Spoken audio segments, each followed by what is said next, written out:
¿Qué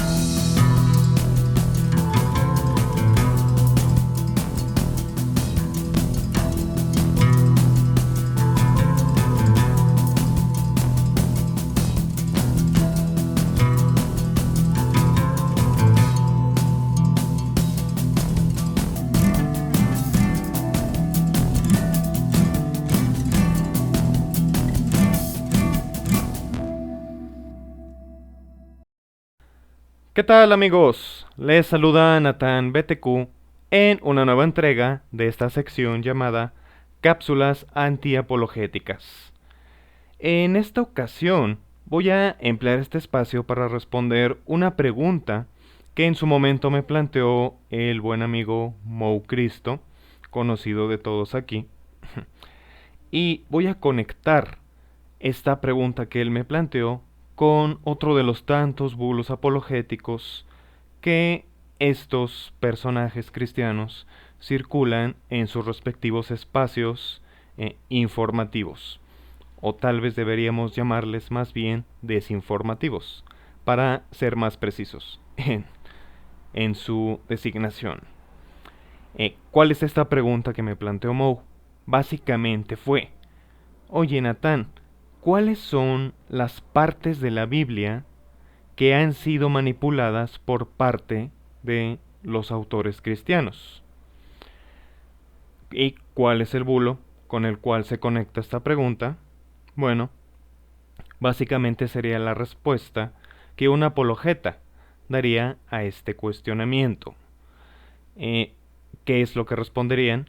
Básicamente: no te preocupes, querido Mo, nuestras Biblias contemporáneas, nuestras diferentes traducciones y versiones, representan una copia 100% confiable de lo que los documentos originales de los respectivos libros bíblicos contenían. Básicamente es la afirmación de que el proceso de copiado a lo largo de 2000 años, para el caso de los libros del Nuevo Testamento, y de alrededor de 2600 para el caso del Antiguo, cifras redondas, por supuesto, ha sido 100% fidedigno, que podemos creer a pies juntillas, o mejor dicho, confiar a pies juntillas, en que los traductores contemporáneos y los copistas a lo largo de la historia han hecho un buen trabajo con los textos bíblicos. Básicamente, cuando un apologeta nos plantea esta afirmación, realmente cabe una respuesta muy simple y concreta ante ello. Y es: ok, güey, si verdaderamente el proceso de copiado ha sido tan preciso como tú me estás indicando, ¿por qué rayos existe una cosa llamada crítica textual, en primer lugar? Entiéndase, por supuesto, crítica textual aplicada a la Biblia. Recordemos en este punto que ya el buen colega Dragonart, en una de las cápsulas con las que él nos ha apoyado, nos ha comentado que la crítica textual es aquella rama de la filología que se encarga de restaurar, en la mayor medida posible, qué es lo que un documento antiguo contenía originalmente. Obviamente, la crítica textual se aplica a todas aquellas obras que se difundieron de manera masiva antes del siglo XV, que obviamente marca la invención de la imprenta de Gutenberg.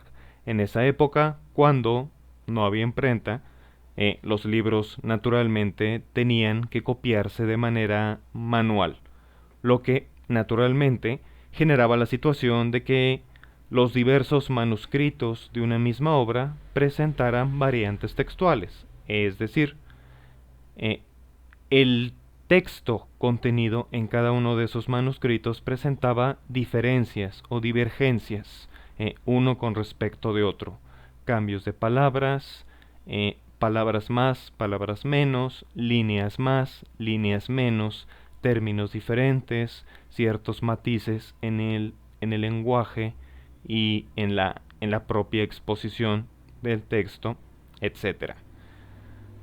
Ahora bien, ¿qué es lo que respondería un apologeta ante este cuestionamiento? Oh, y un punto importante. La crítica textual, contrario a lo que muchos cristianos, particularmente evangélicos, llegan a pensar, no es un oficio que sea exclusivo de los malvados, ateos, o de los agnósticos, o en general de las personas no religiosas que tengan algún tipo de agenda oscura y misteriosa para destruir al cristianismo. Hay muchos especialistas en crítica textual cristianos. Para muestra un botón, vamos a citar a dos de los ejemplos más conocidos, que son el profesor Daniel Wallace y el insigne profesor y especialista en griego Bruce Metzger, aquel que fuera, de hecho, el mentor académico del profesor Bart D. Ehrman. Entonces, la crítica textual no es algo exclusivo de malvados no teístas. Ojo ahí. Ahora bien, una vez que le hemos planteado esta cuestión a un apologeta, ¿qué es lo que éste nos respondería probablemente? Básicamente sería, ok, sí, te concedo que existen variantes textuales en la historia de los manuscritos bíblicos, pero, chécate, la vasta mayoría de estas variantes textuales casi no tiene peso, casi no tiene importancia. Nos van a decir que todas estas variantes tienen que ver con cuestiones menores o prácticamente despreciables, es decir, detalles completamente accesorios como lo pueden ser signos de puntuación, algunos errores ínfimos de copiado, como ya dije, palabras más, palabras menos, omisiones accidentales de palabras o incluso de líneas. Recordemos, por ejemplo, cuando copiábamos nosotros en la escuela un texto a mano de nuestros libros de texto, para hacer un resumen, por ejemplo, si estábamos un poquito distraídos, un poquito somnolientos, lo que sea, pues nos pasaba que a veces nos brincásemos algún término o incluso alguna línea completa. Los apologetas tratarán de decirnos que las variantes textuales que existen, y ojo, es un hecho que existen, uno puede consultar los distintos manuscritos, ejemplo, el Codex Besae, el Codex Sinaiticus, el Codex Vaticanus, el Papiro Reliance P52, el P66, etc. Eso es un hecho indiscutible, hay variantes textuales. Pero bueno, los apologetas nos tratarán de decir que estas tienen una importancia ínfima. Estas variantes textuales tienen una importancia ínfima y no tienen un impacto directo en nuestra manera de comprender el texto. ¿Qué responderíamos ante eso? Básicamente que nuestro apologeta estaría diciendo una verdad a medias. ¿Por qué digo esto? Básicamente porque en la academia no confesional se estaría de acuerdo con esta afirmación solamente de una manera parcial. ¿En qué sentido? En que se reconocería que ciertamente alrededor del 90% de las variantes textuales que aparecen en nuestros manuscritos verdaderamente tienen poco impacto. Realmente son variantes que tienen que ver con las cuestiones que ya mencionaba, como errores involuntarios de copiado, omisiones accidentales, signos de puntuación, equivocaciones en letras, etc. Es cierto que la mayoría de las variantes pertenecen a esta categoría, pero lo que nuestros amigos apologetas, de manera muy deshonesta, jamás nos van a decir en sus respectivos espacios, es que el otro 10%, acuérdense que dije 90 primero, para las variantes que casi no tienen peso o que tienen una importancia muy pequeña, ínfima, pero el otro 10% de variantes textuales, a pesar de que numéricamente sean menores a las primeras, sí tienen un peso importante y considerable en, o mejor dicho, al momento de que nosotros en el momento presente tratamos de comprender los presuntos textos sagrados. Y imagínense esta ilustración que voy a poner para que se queden con una imagen muy eh, precisa y marcada de esta situación. Imagínense por un lado una nube e imagínense por el otro un cubo de plomo.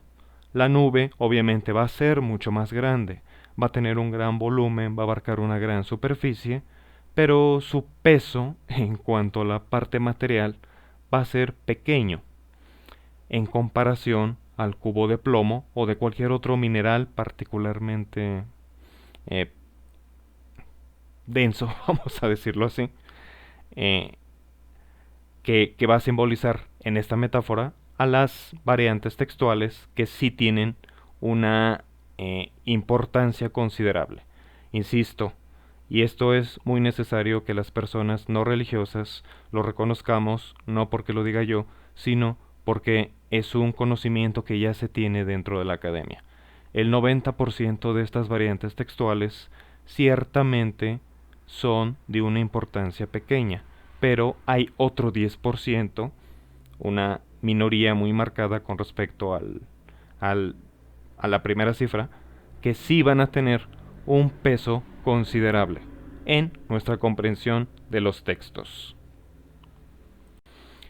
Ahora bien, una pregunta que surgiría de manera natural ante estas cuestiones es, Natán, ¿exactamente de cuántas variantes textuales en total estamos hablando para la totalidad de la Biblia, tanto Antiguo como Nuevo Testamento? Y aquí es precisamente donde entraría la respuesta a la pregunta que nos planteó el amigo Moe. Fíjense, para el siglo XVIII, cuando John Mill, ojo, no confundir con John Stuart Mill, el gran filósofo liberal, ese es otro, cuando John Mill, que era un estudioso del Nuevo Testamento, publicó uno de los primeros aparatos críticos, solamente del Nuevo Testamento, él contabilizó alrededor de 30.000 variantes. Hagamos un brinco hacia el presente.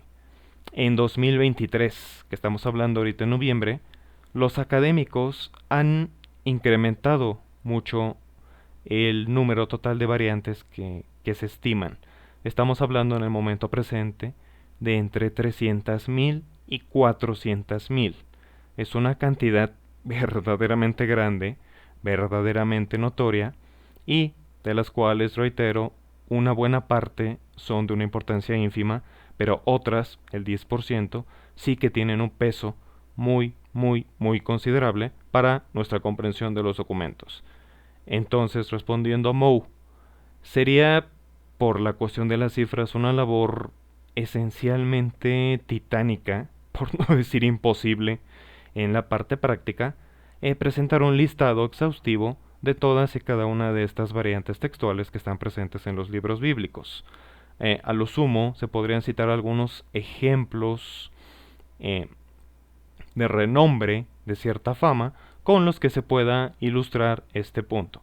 Y sobre todo, ejemplos de variantes textuales que, dentro de la academia, se reconoce que no se generaron precisamente por un proceso de error de copiado, sino que fueron el resultado de la modificación consciente por parte de los diferentes escribas cristianos que nos han transmitido estos documentos.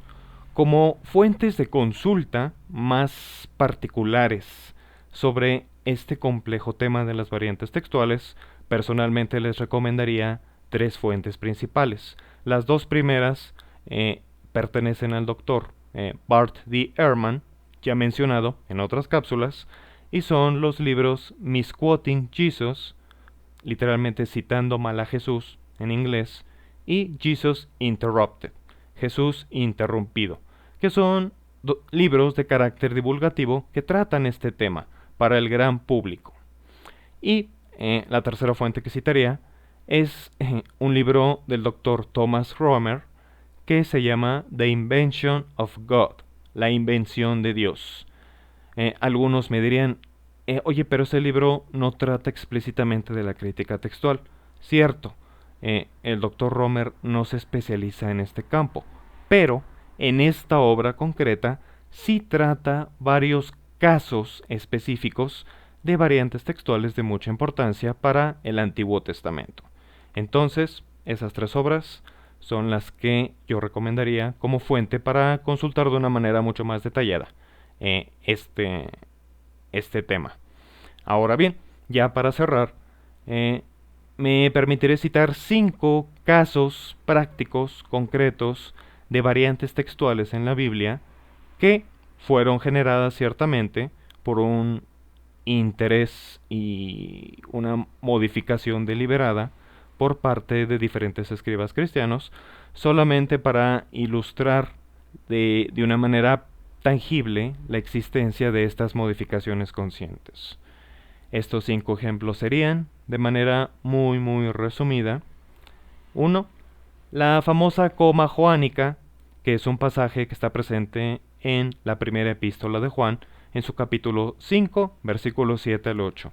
Básicamente este pasaje reza que en el cielo, voy a parafrasear, que en el cielo dan testimonio el Padre, el Verbo y el Espíritu Santo. El problema con este pasaje es que aún críticos textuales confesionales, es decir, cristianos, como el ya mencionado Dan Wallace y Bruce Metzger, reconocen que este pasaje no pertenece originalmente a la epístola en cuestión. Fue una interpolación, una inserción posterior. ¿Y por qué es importante? Porque este es el único pasaje bíblico en el que aparece de una manera explícita, o casi explícita, la doctrina de la Trinidad, que como sabemos fue formulada por primera vez por el teólogo Tertuliano de Cartago, aunque de manera poco precisa se le tiende a atribuir a Agustín. Pues más bien más bien hay que dar crédito a don Tertuliano de Cartago. Bueno, este es un ejemplo. Un segundo es un pasaje en el Evangelio de Juan, capítulo 7, y abarca hasta los primeros versículos del 8, y es la famosa perícopa de la mujer adúltera. Ya saben, esta historia en la que Jesús está haciendo una serie de dibujitos en el suelo, cuando de repente le llegan unos fariseos que traen a una mujer a la fuerza y le dicen: Rabí, hemos encontrado a esta mujer, como diríamos los mexicanos, haciendo el delicioso. la cachamos en adulterio. La ley de Moisés nos dice que debemos apedrearla. ¿Estás de acuerdo con ello? A lo que Jesús inicialmente no responde, pero ante la insistencia de estos fariseos, termina por decirles una de sus frases más memorables: aquel que esté libre de pecado, que tire la primera piedra. Este pasaje, más allá de la inmensa apreciación que tiene en los círculos cristianos y de sus muy bellas e insignes inmortalizaciones que ha tenido en Hollywood y en otros medios artísticos, también es reconocido que no pertenecía originalmente al Evangelio de Juan, que es una interpolación posterior. Uno puede citar manuscritos como el Codex Sinaiticus o el Codex Vaticanus, y uno va a poder percibir que no está ahí. Fue una inserción posterior. Un tercer ejemplo, la cuestión del final del Evangelio de Marcos. Si uno se va a la Biblia, que todos o casi todos tenemos en casa, y checamos el último capítulo de este Evangelio, que es el 16, vamos a ver que lo que son los versículos del 9 al 20 van a aparecer entre paréntesis.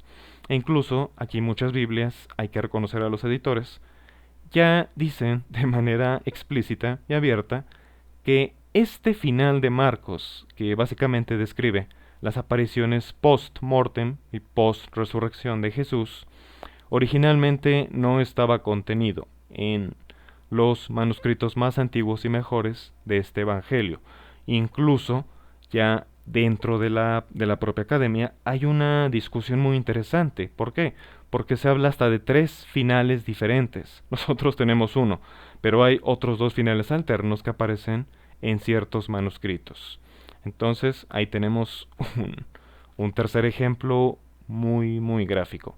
Insisto, y aquí ya no estamos hablando solamente de una palabra o una equivocación por omisión y descuido, etc. No, y estamos hablando de que de manera deliberada y consciente se metieron párrafos completos para rellenar lo que se juzgó como un final poco apropiado, porque este evangelio originalmente termina en que las mujeres perciben que la tumba de Jesús está vacía y salen corriendo. Originalmente el evangelio no contiene ningún relato ni sobre ángeles, ni sobre jóvenes vestidos de blanco, ni sobre el propio Jesús comunicándoles a las mujeres que por favor vayan y le digan a sus discípulos que vengan a verlo, o mejor dicho, que Él los va a encontrar en un punto dado.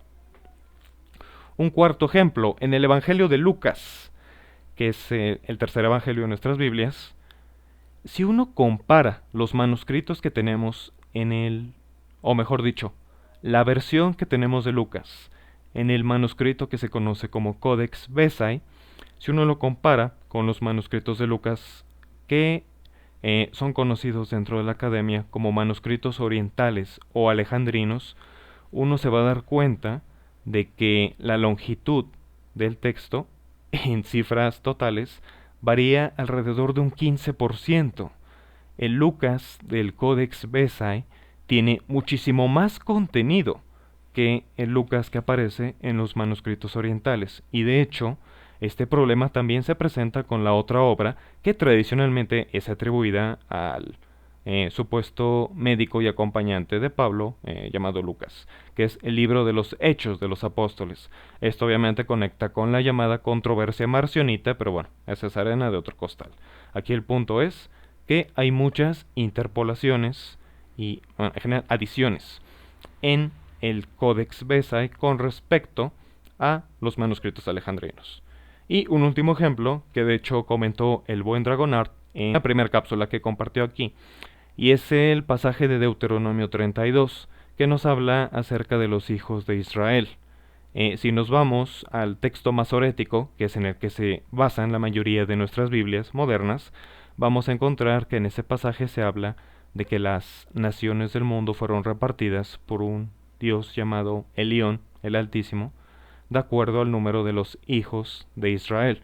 Pero si uno se va a los manuscritos que fueron encontrados en Qumrán, incluso si uno se va a los textos de Septuaginta y a las reconstrucciones académicas que se han hecho del Borlash, a partir del cual estos fueron manufacturados, uno se va a dar cuenta que que hay una variante textual y que posiblemente representa el texto original, que en vez de indicar hijos de Dios, en vez de indicar hijos de Israel, indica hijos de Dios. Esto básicamente conecta con una cuestión acerca del antiguo politeísmo que tenían los primeros judíos de la historia. Para una exposición más detallada de este punto en concreto, de este caso en concreto, obviamente remito al video de Dragonart que vamos a dejar aquí en la cajita de descripción del video. Así que bueno, recapitulando, estimado Mo, debido a la enorme cantidad de variantes textuales que están presentes o mejor dicho, a lo largo de la historia de transmisión de la Biblia, realmente sería imposible hacer una lista exhaustiva y completa de todas ellas. Reitero, en el momento presente se estiman entre 300.000 y 400.000. De ese enorme montículo de variantes, los académicos han detectado varios casos en los que ciertamente es posible hablar de que hubo una modificación consciente con el propósito de remarcar un punto teológico, de enmendar una doctrina, de fundamentar en la escritura alguna determinada idea, etc.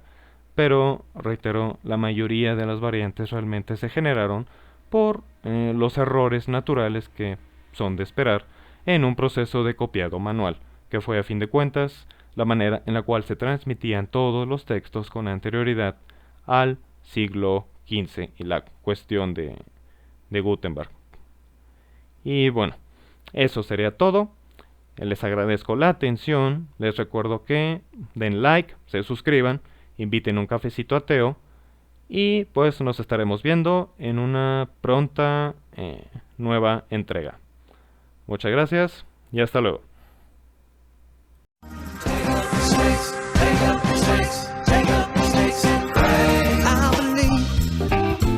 In the Bible signs, taking up serpents and drinking strychnine. I believe in the Bible signs.